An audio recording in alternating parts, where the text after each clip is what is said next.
Class को start करते हैं। कैपेसिटेंस और कैपेसिटर हम स्टडी कर रहे हैं।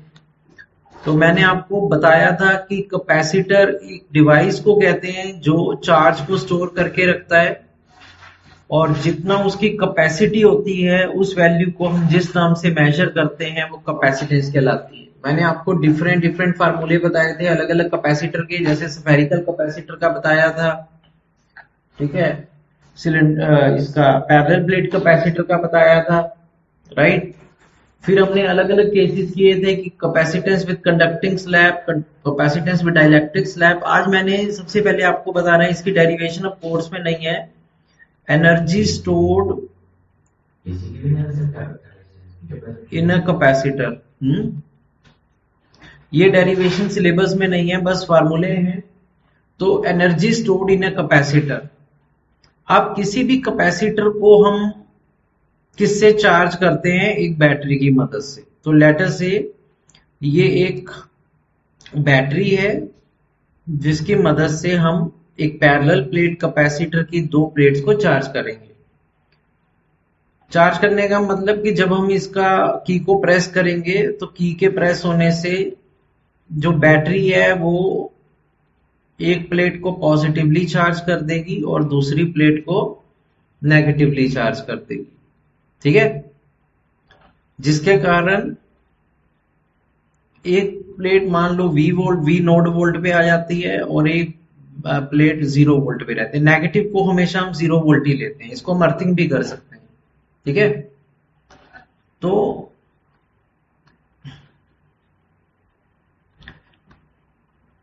इलेक्ट्रोस्टैटिक पोटेंशियल एनर्जी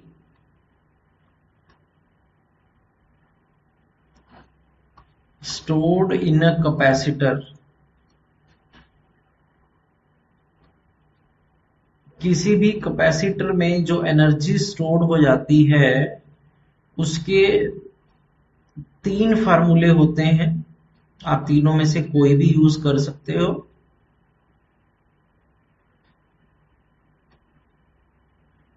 और जैसे मैंने अभी बोला कि इसकी डेरिवेशन अब सिलेबस में नहीं है, तो सिर्फ आपको ये फार्मूले लर्न करने हैं।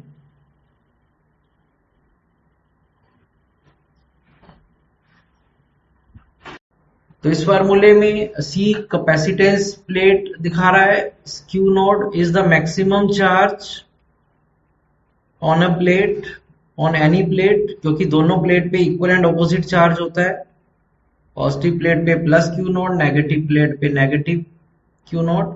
और वी नोड जो है वो मैक्सिमम वोल्टेज वैल्यू, और सी तो आपको पता ही है कैपेसिटेंस कहलाता है। अब एक और फार्मूला आपको याद रखना है, energy density of a capacitor, energy density of a capacitor. Now what do you mean by the energy density? Energy, अब मैंने बताया कि एक कैपेसिटर में इलेक्ट्रिक एनर्जी स्टोर हो जाएगी जब उसे चार्ज करेंगे। अब क्वेश्चन उठता है कि वो एनर्जी कहाँ स्टोर होगी और किस फॉर्म में स्टोर होगी। तो वो देखने के लिए हम ये पैरेलल प्लेट्स दिखाते हैं। अब जब हम किसी कैपेसिटर को चार्ज करते हैं तो जैसे मैंने अभी बताया कि एक प्लेट पॉजिटिव चार्ज हो जाती है और एक प्लेट के इनर सरफेस नेगेटिव चार्ज हो जाती है। तो क्या होता है, इन दोनों प्लेट के बीच में एक इलेक्ट्रिक फील्ड बिल्डअप होनी स्टार्ट होती है। जैसे जैसे चार्जिंग होती है तो वैसे वैसे इन दोनों प्लेट के बीच में एक इलेक्ट्रिक फील्ड बिल्डअप होती है।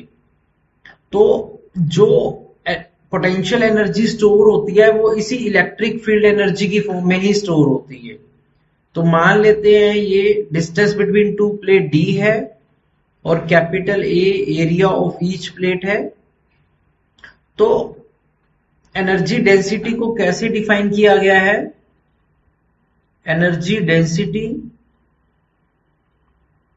स्मॉल लेटर यू बराबर होता है टोटल एनर्जी स्टोर्ड, जितनी टोटल एनर्जी स्टोर्ड है उस कैपेसिटर के अंदर divided by volume of cuboid formed between the plates, formed between the plates, कि दोनों प्लेट के बीच में एक क्यूबॉइड बन जाएगा। तो उस क्यूबॉइड के वॉल्यूम को अगर हम ले लें और टोटल एनर्जी स्टोर्ड को उस वॉल्यूम ऑफ क्यूबॉइड से डिवाइड कर दें तो वो एनर्जी डेंसिटी होती है, राइट। अब इसका भी हम फार्मूला बनाते हैं। अब किसी भी कैपेसिटर को जब फुली चार्ज किया जाता है तो उसमें कितनी एनर्जी स्टोर्ड होती है उसका अभी हमने ऊपर फार्मूला लिखा है, half C V naught square. और किसी भी क्यूबॉइड का वॉल्यूम एरिया इंटू डी होता है, area of cross section into the distance between the two plates, A into D. तो मैं वॉल्यूम ऑफ क्यूबॉइड के लिए ए इंटू डी लिख सकता हूं। अब नेक्स्ट स्टेप में हाफ। अब मैंने आपको यह भी बताया था कि एक पैरेलल प्लेट कैपेसिटर की जो कैपेसिटेंस होती है वो E naught A by D होती है। कितनी होती है? E naught. और potential difference between two plate जो होता है उसको हम इलेक्ट्रिक फील्ड इनटू डिस्टेंस का प्रोडक्ट लिख सकते हैं, ई नोड इनटू डी। तो मैं नेक्स्ट स्टेप में मैंने क्या किया, ये मैं साइड में लिख देता हूं, बिकॉज कैपेसिटेंस का फार्मूला है पैरेलल प्लेट कैपेसिटर का E naught A by D, और पोटेंशियल डिफरेंस दोनों प्लेट के बीच में होता है 0 minus V is minus E into D, क्योंकि हमने डेरिवेशन में किया था कि electric field is negative of potential gradient. तो मैंने ये रिप्लेस कर दिया, सी के जगह पर ये वाली ब्रैकेट आ गई और वी नोड की जगह पे ये आ गया। अब हम इसे थोड़ा सा सॉल्व करते हैं। तो अगर मैं इसे थोड़ा सा सॉल्व करूं तो ये आ जाएगा, ये कैपिटल ए से ये कैपिटल ए कैंसिल हो रहा है, ये हो जाएगा ई नोड बाई डी, और जब इसका स्क्वायर करेंगे हो जाएगा capital E node square D square by D. अब ये स्मॉल डी और ये स्मॉल डी फिर से डी स्क्वायर से कैंसिल हो जाएंगे। तो अब ये मेरा फार्मूला हो गया कि जो एनर्जी डेंसिटी किसी भी कैपेसिटर की हम फाइंड करते हैं उस एनर्जी डेंसिटी का ये फार्मूला होता है। इसे कहते हैं एनर्जी डेंसिटी, राइट। इसको स्मॉल लेटर यू से डिनोट करते हैं। आपको याद रखने हैं। उसके बाद let us take some questions related to capacitor. पहले जो मैं क्वेश्चन ले रहा हूं वो है एग्जांपल 2.54। हाँ जी, उस एग्जांपल में क्या कह रहा है, the thickness of air layer between the two coatings of a spherical capacitor is 2 centimeter। तो एक spherical capacitor है जिसकी जो दो लेयर्स होती हैं उनकी ये थिकनेस हमें दी हुई थी 2 सेंटीमीटर। तो ये हमें एक spherical कैपेसिटर की थिकनेस 2 सेंटीमीटर गिवन है, राइट। एक स्फेरिकल कैपेसिटर है। स्फेरिकल कैपेसिटर कैसे बनता है, एक स्फीयर के अंदर दूसरा स्फीयर, उसकी थिकनेस 2 सेंटीमीटर दी हुई है। आगे लिख रहा है the capacitor has same capacitance as the sphere of radius या डायामीटर 1.2 मीटर। अब इस स्फेरिकल कैपेसिटर की जो कैपेसिटेंस वैल्यू है वो उतनी ही आती है जितनी एक सिंगल स्फीयर की आती है, जिसका डायामीटर हमें गिवन है 1.6 मीटर। कितने metre? 1.2 metre, sorry not 1.6 metre, it is 1.2 metre. तो हमें फाइंड करना है कि ये जो स्फेरिकल कैपेसिटर है इसके इनर और आउटर रेडियस क्या होंगे, राइट। तो what are the inner and outer radii of the spherical capacitor. हम लेट कर लेते हैं इस स्फेरिकल कैपेसिटर का इनर रेडियस स्मॉल आर है। कितना है? Small R. अब हमें गिवन है कि capacitance of spherical capacitor is same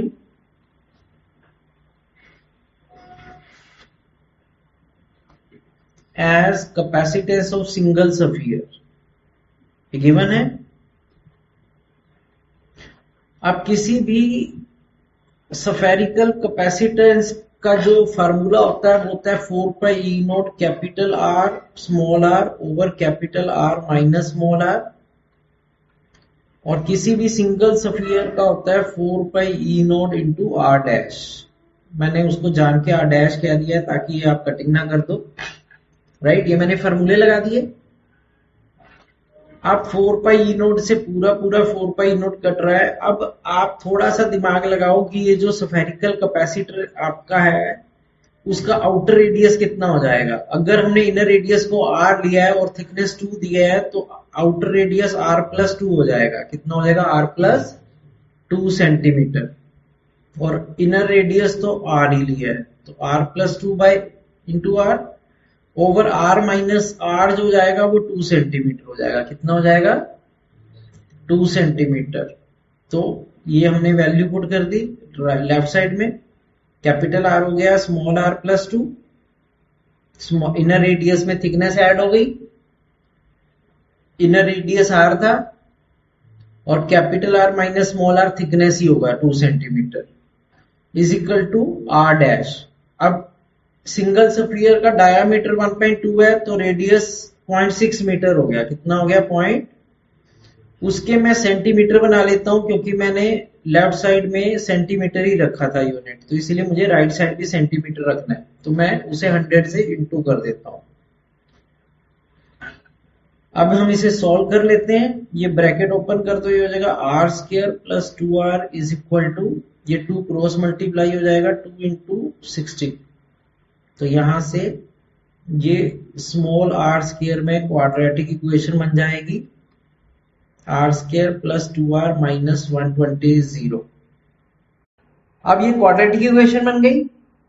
तो आपको 10th में कराया जाता है कि आपको दो नंबर चाहिए जिनका प्रोडक्ट 1 इंटू लास्ट नंबर यानी कि 120 हो माइनस 120 हो और सम मिडल टर्म के बराबर हो यानी कि 2 के। तो अगर आप थोड़ा सा दिमाग लगाओगे तो ये 12 एंड 12r माइनस 10r हो जाएगा, क्योंकि 12r माइनस 10r करने पर माइनस 120 हो जाता है इंटू करने पर, और ऐड करने पर माइनस 2 हो जाता है। तो इसके जो मिडिल टर्म स्प्लिट होगी वो होगी 12 माइनस 10। तो पहले दो टर्म्स में r कॉमन आ जाएगा, आखिरी दो में 10 कॉमन आ जाएगा। तो मतलब मैं कहने का मेरा मतलब ये है कि मैं इसे मैथमेटिकली सोल्व कर लूंगा स्मॉल r रेडियस के लिए। तो हमें स्मॉल r के दो आंसर आ जाएंगे, एक स्मॉल r माइनस 12 सेंटीमीटर आ जाएगा और एक 10 सेंटीमीटर आ जाएगा। माइनस 12 को इग्नोर कर देंगे क्योंकि रेडियस माइनस में नहीं हो सकता। तो हमने इनर रेडियस निकाल लिया कि स्फेरिकल कैपेसिटर का जो इनर रेडियस होगा वो 10 सेंटीमीटर होगा। अब outer radius of course 12 centimetre हो जाएगा क्योंकि थिकनेस 2 सेंटीमीटर गिवन है। तो हमें यही निकालने को बोला था कि उस स्फेरिकल कैपेसिटर के इनर और आउटर रेडियस फाइंड करो। तो ये इनकी वैल्यूज हो जाएंगी। इस न्यूमेरिकल को करने के बाद हम नेक्स्ट क्वेश्चन की तरफ चलते हैं। तो नेक्स्ट क्वेश्चन जो मैं ले रहा हूं वो है एग्जांपल 2.58। उसमें क्या कह रहा है? A parallel plate capacitor has plate area A and separation D between the plate। तो हमारे पास एक पैरेलल प्लेट कैपेसिटर है जिसके हर प्लेट के एरिया को A लेने को बोला है और दोनों प्लेट में डिस्टेंस को D लेने को बोला है।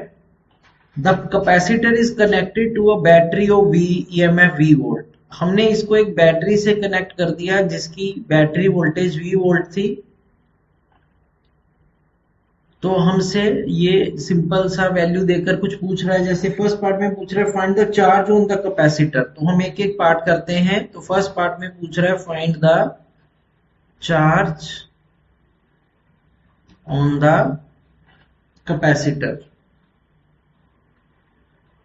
क्योंकि वैल्यू नहीं गिवन है तो आंसर इन्हीं वेरिएबल में आएगा।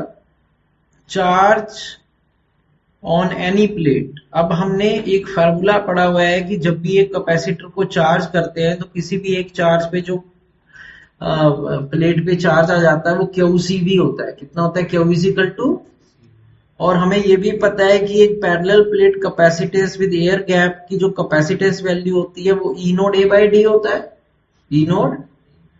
और बैटरी की वोल्टेज को भी वी लेने को बोला है, तो इसका मतलब जो charge on each plate of capacitor आ जाएगा वो ये आंसर आ जाएगा, E naught A by D into V, क्योंकि कैपेसिटेंस का ये फार्मूला होता है। सेकंड पार्ट में बोल रहा है कि अब इन दोनों प्लेट में separation distance is reduce to half, find the extra charge given by the battery to the positive plate. तो वो कह रहा है कि अब इन दोनों प्लेट्स के बीच में हमने डिस्टेंस को हाफ रिड्यूस कर दिया। कितना कर दिया? हाफ। जितना पहले था उससे आधा कर दिया। अब बताओ उस बैटरी ने कितना एक्स्ट्रा चार्ज प्रोवाइड किया। तो हमें सेकंड पार्ट में निकालना है, find the extra charge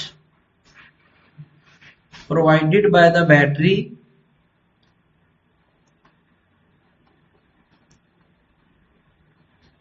if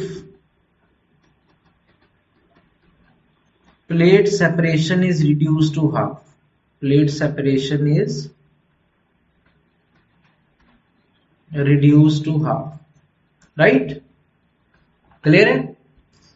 अब क्योंकि बैटरी इस सर्किट में अभी भी कनेक्टेड है तो बैटरी V वोल्ट का पोटेंशियल तो मेंटेन करेगी, क्योंकि जो जब तक बैटरी कनेक्ट होती है तो बैटरी का काम होता है पोटेंशियल मेंटेन करना।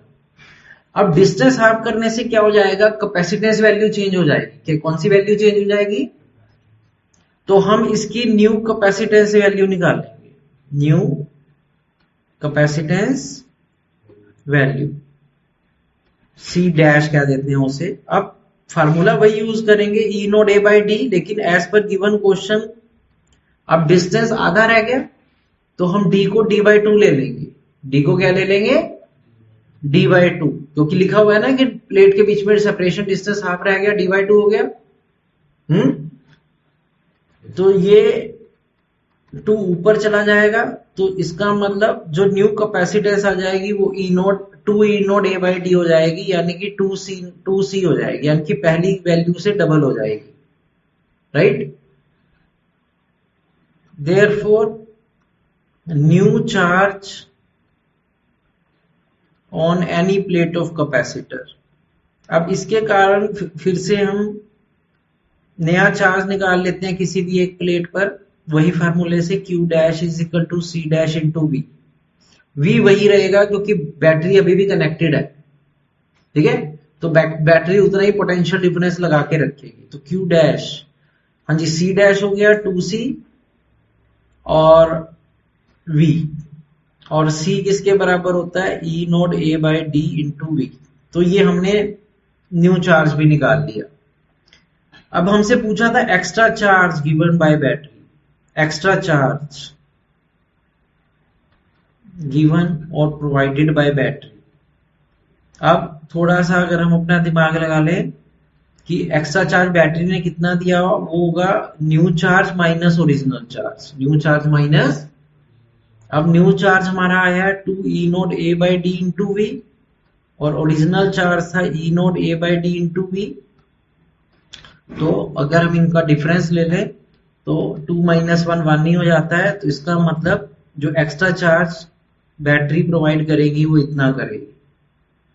इस क्वेश्चन को देखो, समझो, और अभी भी कोई स्टेप में डाउट है तो मेरे से पूछो। ओके, तो ये क्वेश्चन को समझने के बाद नेक्स्ट क्वेश्चन जो हम ले रहे हैं वो है एग्जाम्पल 2.59। तो इस क्वेश्चन की भी स्टेटमेंट पढ़ते हैं। तो इस क्वेश्चन में कह रहा है the distance between the plates of a parallel plate capacitor is 0.04 metre. तो हम इसे डायग्राम बनाकर समझते हैं। ये एक पैरेलल प्लेट कैपेसिटर है जिसके बीच में दोनों प्लेट्स के बीच में डिस्टेंस दिया हुआ था 0.04 मीटर, ये गिवन था। और आगे लिख रहा है a field of 5000 volt per metre is establish between the plates. और जब इसे चार्जिंग पे लगाया तो इसके अंदर एक इलेक्ट्रिक फील्ड सेटअप हो गई जिसकी वैल्यू गिवन है 5000 वोल्ट पर मीटर। इतनी इलेक्ट्रिक फील्ड बिल्डअप हो गई दोनों प्लेट्स के बीच में, ये भी लिखा हुआ है। And an uncharged metal plate of thickness 0.01 metre is inserted into the condenser parallel to its plates. और इसके दोनों प्लेट के बीच में एक मेटल प्लेट भी इंसर्ट कर दी और इस मेटल प्लेट की थिकनेस जो है वो 0.01 मीटर है, 0.01 मीटर। तो ये एक मेटल प्लेट है। तो ये हमने एक मेटल प्लेट दिखा दी इस कैपेसिटर की दोनों प्लेट्स के बीच में, लेकिन वो सारा स्पेस नहीं ऑक्यूपाई कर रही है, वो 0.01 मीटर का स्पेस ऑक्यूपाई कर रही है। ठीक है, ये भी लिखा हुआ है। आपको ये नॉलेज देखकर दो तीन चीज पूछ रहा है। जैसे फर्स्ट पार्ट में पूछ रहा है find the potential difference between the plates, find the potential difference between the plates, वो भी दो अलग अलग केसेस के लिए। Number A, before insertion of metal plate, जब मेटल प्लेट नहीं डालेंगे या डाली थी, and after insertion of metal plate, metal plate को इंसर्ट करने के बाद। तो हम एक एक पार्ट ही करेंगे एक टाइम पर। हाँ जी, क्वेश्चन समझ में आ गया? मैं क्वेश्चन को फिर से बोल देता हूं। एक पैरेलल प्लेट कैपेसिटर है जिसमें दोनों प्लेट्स के बीच में डिस्टेंस 0.04 मीटर दिया हुआ है। इलेक्ट्रिक, जब उसे चार्ज किया तो electric field 5000 volt per metre buildup हो गई दोनों प्लेट के बीच में। एक मेटल प्लेट जिसकी थिकनेस 0.01 मीटर है वो उसको इंसर्ट किया गया। आपको इन दोनों कैपेसिटर की प्लेट्स में पोटेंशियल डिफरेंस पूछ रहा है दो अलग अलग केसेस के लिए, एक जब मेटल प्लेट नहीं इंसर्ट किया था और एक after insertion of metal plate. हाँ जी, कैसे निकालेंगे? अब आपको पता है पोटेंशियल डिफरेंस का इलेक्ट्रिक फील्ड से लेना देना है, क्योंकि हमने इनमें एक रिलेशन डिराइव करा हुआ है। वी नो कि जो पोटेंशियल डिफरेंस होता है वो minus E dot D R होता है। बहुत इंपॉर्टेंट रिलेशन है, मैंने आपको तब भी कहा था कि रिलेशन बहुत यूज होता है। अब क्योंकि नेगेटिव प्लेट 0 वोल्ट पे आती है, तो मान लो नेगेटिव प्लेट 0 वोल्ट पे है और पॉजिटिव प्लेट V वोल्ट पे है, तो इनमें potential difference 0 minus V volt का हो जाएगा। Minus electric field E note है और डी आर, इनके बीच में डिस्टेंस जो है वो डी होगा जब हमने मेटल प्लेट को इंसर्ट नहीं किया, क्योंकि हम ए पार्ट कर रहे हैं। ठीक है, अभी हमने मेटल प्लेट को नहीं, 0 माइनस डीवी, क्योंकि चेंज इन पोटेंशियल डिफरेंस दिखा रहा है। हाँ, ये वाली प्लेट का 0 वोल्ट है और इसका V वोल्ट है, तो इनमें जो डिफरेंस ऑफ पोटेंशियल होगा वो 0 माइनस V वोल्ट होगा। 0 minus final value minus initial, final minus initial, right. अब हम वैल्यू, ये माइनस साइन से माइनस साइन कट जाएगा, वैल्यू पुट कर देते हैं। तो इलेक्ट्रिक फील्ड दी हुई है 5000 और डी दिया हुआ है 0.04। तो अगर मैं इसे सॉल्व कर लूंगा तो ये इसका डेसिमल हटाएंगे 200 वोल्ट आंसर आ जाएगा। तो इसका मतलब जो प्लेट्स के बीच में पोटेंशियल डिफरेंस होगा वो 200 वोल्ट होगा। कितना होगा? बी पार्ट करते हैं, after insertion of metal plate. अब हमने मेटल प्लेट को इंसर्ट कर दिया। अब जब हम मेटल प्लेट को इंसर्ट कर देंगे तो मैंने आपको पहले भी बोला हुआ है कई बार कि मेटल प्लेट के अंदर इलेक्ट्रिक फील्ड 0 हो जाती है। इसका मतलब जो इलेक्ट्रिक फील्ड है वो मेटल प्लेट के अंदर तो 0 हो जाएगी। तो इसका मतलब कि बाकी के रीजन में electric field E note exist करेगी। तो इलेक्ट्रिक फील्ड ई नोट होगी डी माइनस टी रीजन में और 0 होगी टी थिकनेस में। किस थिकनेस में? टी थिकनेस में, जो मेटल प्लेट की थिकनेस है। क्योंकि आपको मैंने पहले भी बोला हुआ है कि एक मेटल प्लेट के अंदर हमेशा इलेक्ट्रिक फील्ड कितनी होती है? 0। फिर से सॉल्व करते हैं। V बराबर आ गया, ई नोट दिया हुआ है 5000 डी दिया हुआ है 0.04 और थिकनेस है 0.01, ये तो जीरो ही हो गया, तो ये हो गया 5000 इंटू 0.03। तो मेटल प्लेट के डालने से पोटेंशियल देखो ड्रॉप हो गया, पहले पोटेंशियल 200 वोल्ट था, अब वो कम होकर 150 वोल्ट रह गया, यानी कि बैटरी और चार्ज दे सकती है। तो मेटल प्लेट के डालने से चार्जिंग कैपेसिटी बढ़ गई, क्योंकि जब भी पोटेंशियल ड्रॉप होता है तो battery can give more charge, battery can give, और कैपेसिटर का काम ही चार्ज स्टोर करना है, तो अगर वो ज्यादा चार्ज स्टोर करके रखेगा तो हमारे लिए बेटर ही है।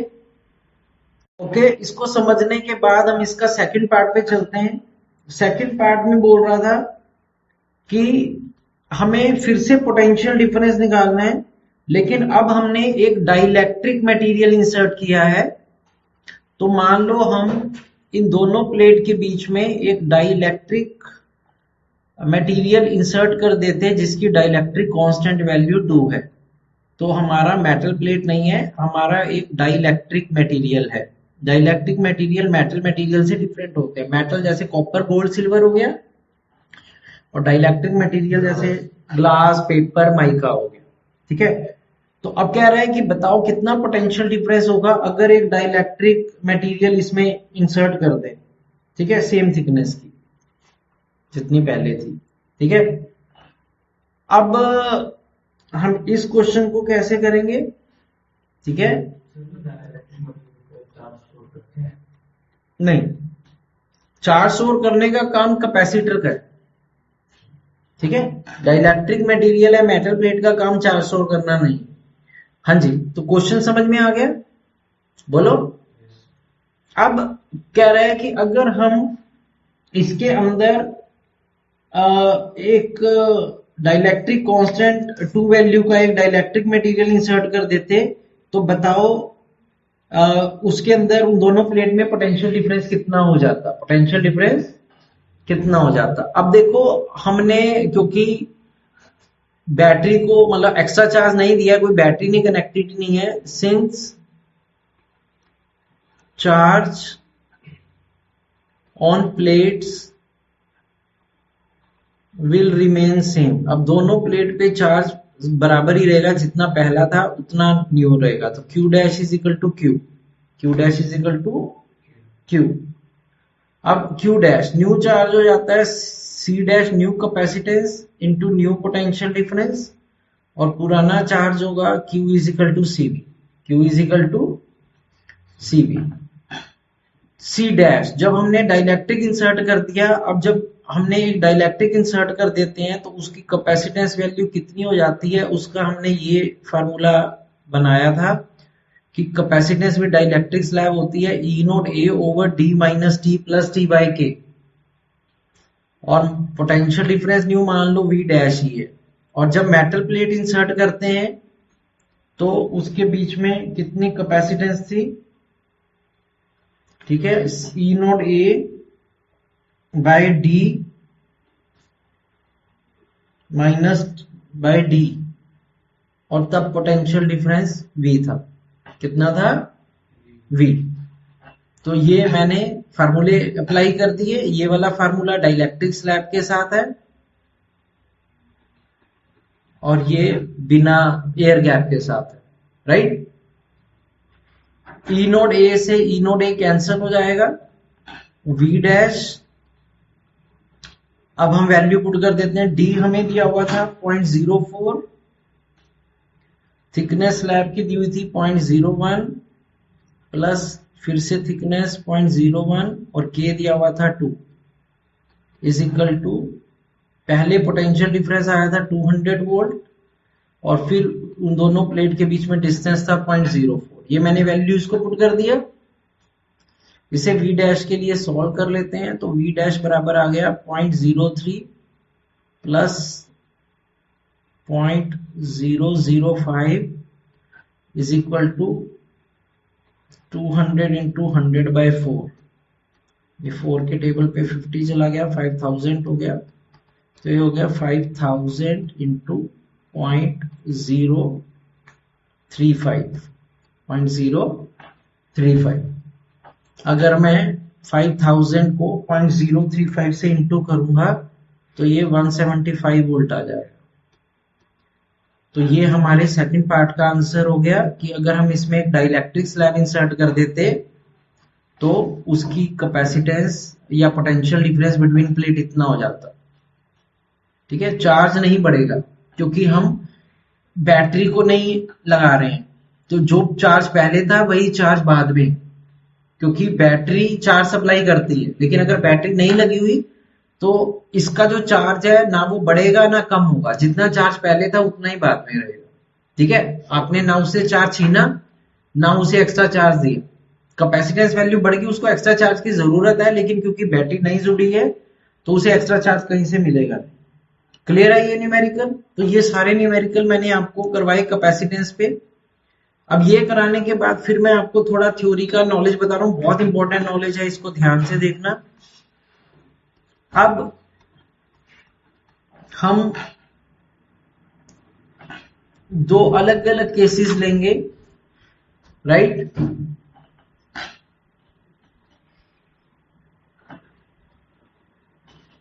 अगर मान लो ये एक कैपेसिटर है और हमने इसको एक बैटरी से कनेक्ट किया हुआ है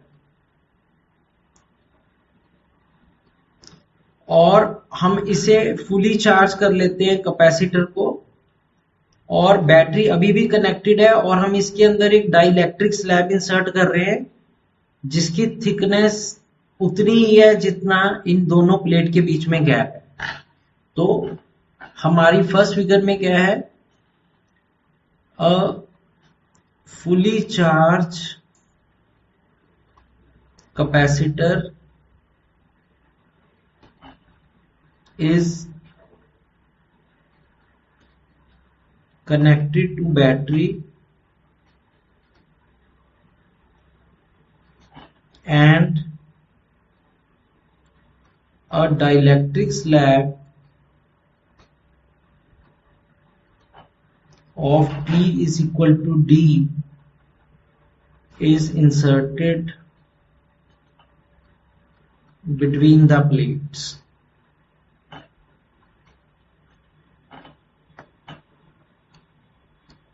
तो हमें एक चार्ज को पहले एक बैटरी से कनेक्ट करना है, बैटरी अभी भी जुड़ी हुई है और हम उसके जुड़े जुड़े ही एक डाइलेक्ट्रिक स्लैब को उसके प्लेट्स में इंसर्ट करेंगे और देखेंगे कि क्या होगा। ठीक है, क्या चेंजेस होगा। उसकी जो कैपेसिटेंस वैल्यू है, न्यू कैपेसिटेंस वैल्यू, उसमें क्या चेंज होगा? उसकी जो न्यू कैपेसिटेंस वैल्यू है सी डैश, वो तो के टाइम हो जाएगी। कितने टाइम हो जाएगी? के टाइम, क्योंकि डाइलेक्ट्रिक स्लैब को इंसर्ट करने पे कैपेसिटेंस वैल्यू ने बढ़ना ही बढ़ना है। जो भी के की वैल्यू है, 2 है तो 2 टाइम हो जाएगी, 3 है तो जो new potential difference between plates है उसमें चेंज नहीं आएगा, तो उसमें वी डैश वी के ही बराबर रहेगा। वी डैश किसके बराबर रहेगा?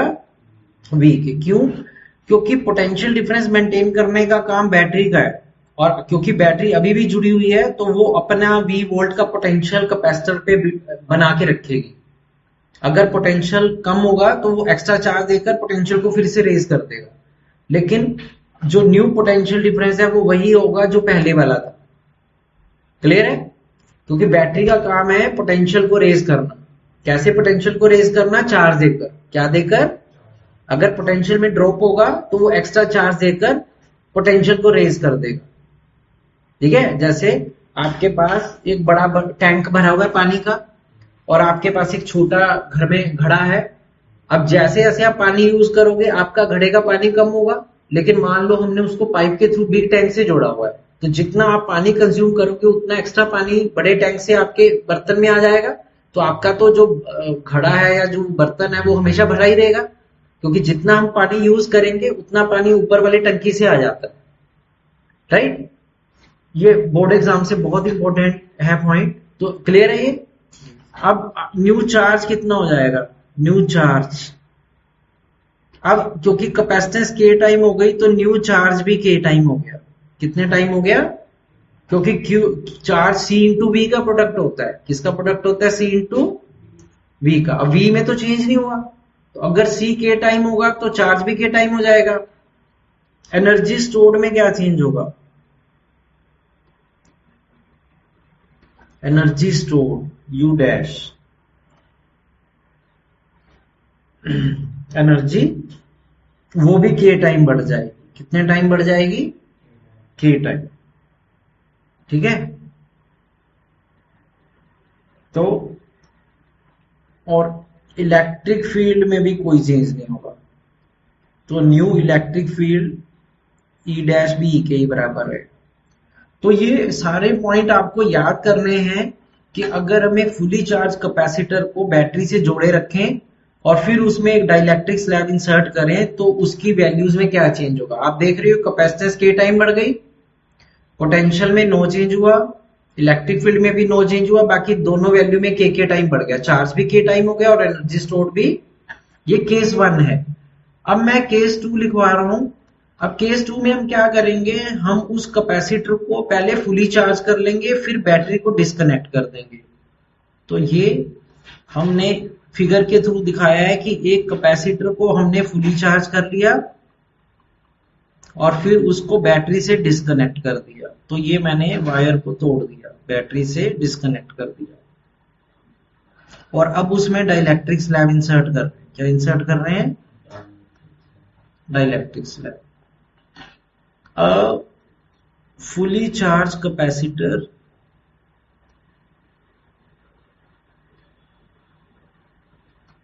is disconnected from the battery and thereafter मतलब उसके बाद a dielectric slab is inserted. A dielectric slab is inserted. ठीक है। तो क्या होगा, देखो कैपेसिटेंस ने तो बढ़ना ही बढ़ना है। तो चाहे बैटरी लगी हुई है चाहे बैटरी हटा दी है, अगर आप डाइलेक्ट्रिक स्लैब इंसर्ट करोगे तो कैपेसिटेंस ने तो के टाइम बढ़ना ही बढ़ना। ठीक है। अब क्या होगा, उसमें चार्ज भी के टाइम बढ़ जाता था, इसमें चार्ज वही रहेगा जो पहले वाला चार्ज था। तो क्यू डैश इसमें क्यू के बराबर रहेगा। क्यू डैश किसके बराबर रहेगा? क्यू के, क्योंकि बैटरी का काम होता है चार्ज सप्लाई करना। अगर आपने बैटरी हटा दी, जैसे मैं वो पानी के एग्जांपल से समझा रहा था कि आप मेन टैंक को की पाइप काट दो अपने घड़े से, तो अब तो और आप अपने घड़े का पानी यूज नहीं कर रहे हो, तो आपके घड़े का पानी ना बढ़ेगा ना कम होगा, है ना, क्योंकि नया चार्ज आ नहीं सकेगा, नया पानी आ नहीं सकेगा। तो और बैटरी कट कर दी तो न्यू पोटेंशियल डिफरेंस में ड्रॉप हो जाएगा। New potential difference V by के हो जाएगा। कितना हो जाएगा? उसमें क्या था, पोटेंशियल डिफरेंस सेम था, इसमें पोटेंशियल डिफरेंस कितना हो जाएगा? 1 बाई के। न्यू एनर्जी स्टोर्ड, अब पैरेलल प्लेट कैपेसिटर की दोनों प्लेट्स में एनर्जी स्टोर्ड में भी 1 बाई के हो जाएगा और न्यू इलेक्ट्रिक फील्ड जो है वो भी 1 बाई के हो जाएगी। तो इसमें चार्ज सेम रहता है, पोटेंशियल में ड्रॉप होता है, एनर्जी में भी ड्रॉप हो जाता है और इवन इलेक्ट्रिक फील्ड में भी ड्रॉप हो जाता है। ठीक है। जबकि अगर हम बैटरी को जोड़े रखें तो पोटेंशियल सेम रहता है, चार्ज में इंक्रीज हो जाता है के टाइम, और ये होता है। तो ये दोनों पॉइंट बहुत इंपॉर्टेंट है, केस 1 एंड केस 2। तो इन दोनों को आपने अच्छे से समझना है। ओके, प्लीज इस नॉलेज को घर में अच्छे से देख लेना, टाइम लगा के देखना। अगर आप इसको रुकना पड़ता है पढ़ते समय, ऐसा नहीं कि आपको बस आगे ही भागना है, तो just spend time with these formulas. ठीक है, इन दोनों केसेस में। उसके बाद नेक्स्ट टॉपिक जो मैं करवा रहा हूं वो करवा रहा हूं कॉम्बिनेशन ऑफ कैपेसिटर्स। जैसे हम रेजिस्टेंस को अलग अलग कॉम्बिनेशन में जोड़ते हैं वैसे हम कैपेसिटर्स को भी जोड़ते हैं। पहला जो कॉम्बिनेशन होता है उसे कहते हैं series combination, capacitor in series. तो ये मैंने डायग्राम के थ्रू दिखाया है कि लेटर से मेरे पास 3 कैपेसिटर है और मैंने उनको ऐसे एक स्ट्रेट लाइन में जोड़ा है और मैं इन तीनों को एक बैटरी के थ्रू चार्ज कर रहा हूं। तो ये जो कॉम्बिनेशन है ये कैपेसिटेंस इन सीरीज कहलाता है, राइट। अब आपको याद रखना है कि जब हम दो या दो से ज्यादा कैपेसिटर को सीरीज में जोड़ते हैं तो तीनों कैपेसिटर की प्लेट्स पे सेम चार्ज बिल्डअप होता है। तो जैसे कि डायग्राम के थ्रू आप देख रहे हो, क्यू चार्ज C1 को जा रहा है, क्यू ही चार्ज C2 की प्लेट पे बिल्ड हुआ और क्यू ही चार्ज C3 की प्लेट पे बिल्ड हुआ, लेकिन जो पोटेंशियल है वो अलग अलग बिल्डअप होता है। तो इस पे पोटेंशियल V1 होगा Q/C1, क्योंकि क्यू ही CV होता है फार्मूला। इस पे पोटेंशियल होगा Q/C2 और इस पे पोटेंशियल होगा Q/C3। तो ये आपको नॉलेज याद रखनी है कि सीरीज कॉम्बिनेशन में चार्ज सेम फ्लो करता है। इन सीरीज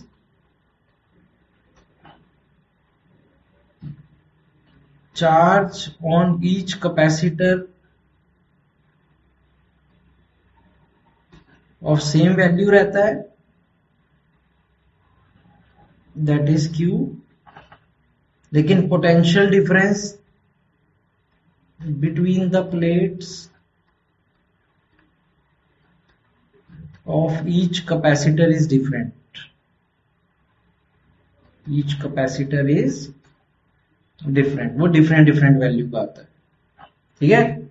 एक फार्मूला भी याद रखना है ऑल्सो, इस पे न्यूमेरिकल करेंगे कि जब हम दो या दो से ज्यादा कैपेसिटर को सीरीज में जोड़ते हैं और हमें उसकी टोटल कैपेसिटेंस वैल्यू निकालनी होती है तो हम ये वाला फार्मूला यूज करते हैं, 1/CS is equal to 1/C1 plus 1/C2 plus 1/C3।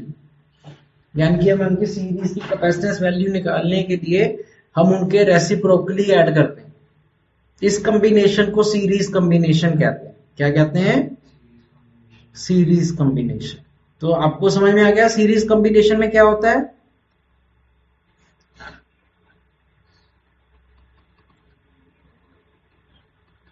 तो हर प्लेट के पॉजिटिव प्लेट को क्यू चार्ज आएगा, लेकिन पोटेंशियल डिफरेंस अलग अलग होगा। दूसरा कॉम्बिनेशन होता है जिसे पैरेलल कॉम्बिनेशन कहते हैं। क्या कहते हैं? Parallel combination. ओके,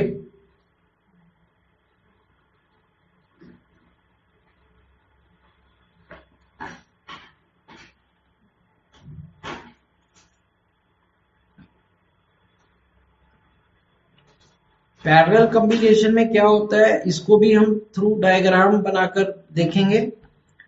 तो हम पैरेलल कॉम्बिनेशन में दो या दो से ज्यादा कैपेसिटर को ऐसे ज्वाइन करते हैं कि उनकी तीनों की पॉजिटिव प्लेट एक कॉमन पॉइंट पर मीट करती है, जैसे कि फिगर में नजर आ रहा है, और नेगेटिव प्लेट एक कॉमन पॉइंट पे मीट करती है। तो एक लाइन में नहीं होते हैं, जैसे सीरीज में तो एक लाइन में होते थे। तो इसमें तीनों कैपेसिटर की पॉजिटिव प्लेट एक कॉमन पॉइंट से जुड़ी हुई है और उसको फर्दर बैटरी से जोड़ा हुआ है। बैटरी के पॉजिटिव पॉइंट से, मान लो 20 वोल्ट की बैटरी है, और नेगेटिव प्लेट बैटरी के नेगेटिव से जुड़ा हुआ है, राइट। इसमें क्या होता है? Potential difference across each capacitor is same।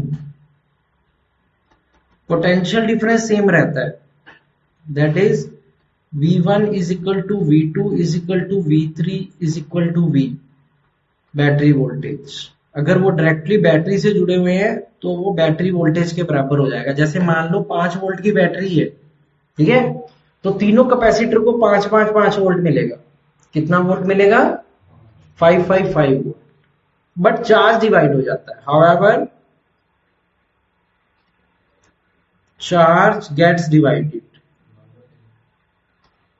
जिसकी कैपेसिटेंस वैल्यू ज्यादा है उसको ज्यादा चार्ज मिलेगा, और जिसकी कैपेसिटेंस वैल्यू कम है उसे कम चार्ज मिलेगा।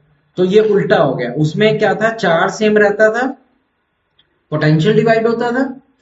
इसमें पोटेंशियल सेम रहता है और चार्ज डिवाइड होता है। हैं? क्योंकि चार सेम रहता है और फार्मूला है Q is equal to C V, तो V is Q by C हो गया, तो क्यू सेम है तो वो C1 के इनवर्सली प्रोपोर्शनल हो गया। जिसकी कैपेसिटेंस वैल्यू कम है उसे पोटेंशियल भी कम मिलेगा, और जिसकी कैपेसिटेंस वैल्यू ज्यादा होगी उसको पोटेंशियल कम मिलेगा, जिसकी कैपेसिटेंस वैल्यू कम होगी उसे पोटेंशियल ज्यादा मिलेगा।